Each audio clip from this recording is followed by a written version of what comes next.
What's also funny about watching liberals be like, oh my gosh, if Democrats had won the election, this would not be happening right now. If Kamala Harris had won the election, this would not be happening right now. Go on Twitter. Go on Twitter and look at what Democrats are saying. You've got Chuck Schumer a couple weeks ago being like, Trump isn't going to bomb Iran. What are you scared, Taco Trump?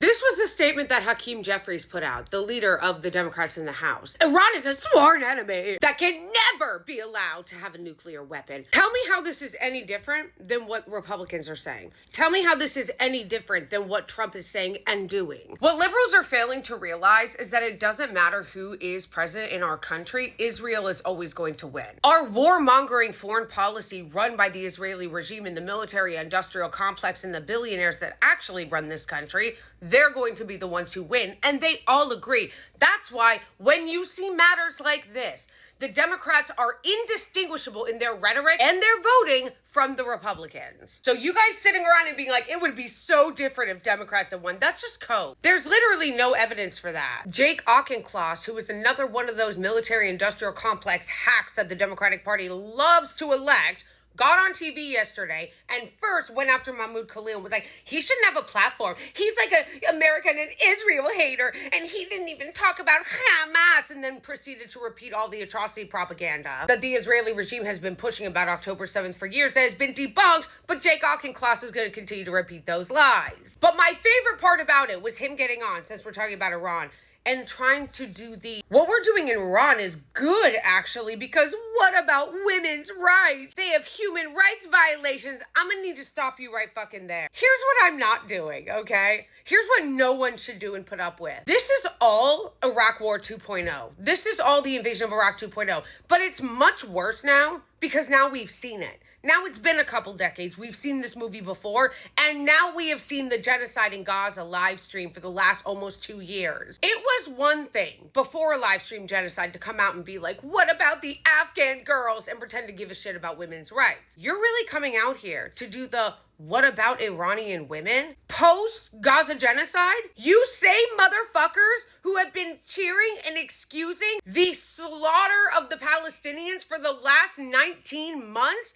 And still going, by the way. Every single day, Palestinians are killed while trying to get aid from that aid distribution site. And you guys have cheered it and defended it and talked about how actually it's self-defense. You really think that you have any credibility with anybody to come out here now and go, well, actually, we need to start a war with Iran because what about women's rights? Shut the fuck up. Shut the fuck. No one. Like, I needed to stop working on people. I need the propaganda to stop working on people because it's not even new. They're not even trying. It is the same old fucking playbook they've been using for decades. Whether it's in trying to manufacture consent around a war with Iran, or whether it's around the election of Zohran Mamdani, where they're getting scared because he is now leading in the polls, and you've got all the worst fascists online being like, oh my gosh, if Zohran Mamdani gets elected, we might have affordable groceries. No!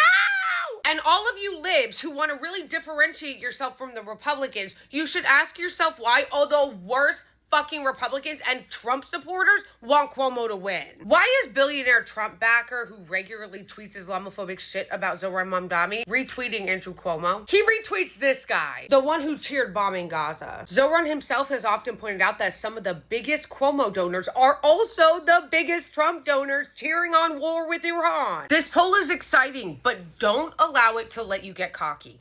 Go out there and vote. Rank the slate, don't leave it blank. Rank Zohran first. Don't rank Cuomo or Eric Adams at all. And for the love of God, pay attention to the way that the Democrats are acting when it comes to Iran, when it comes to Zohran. Pay attention.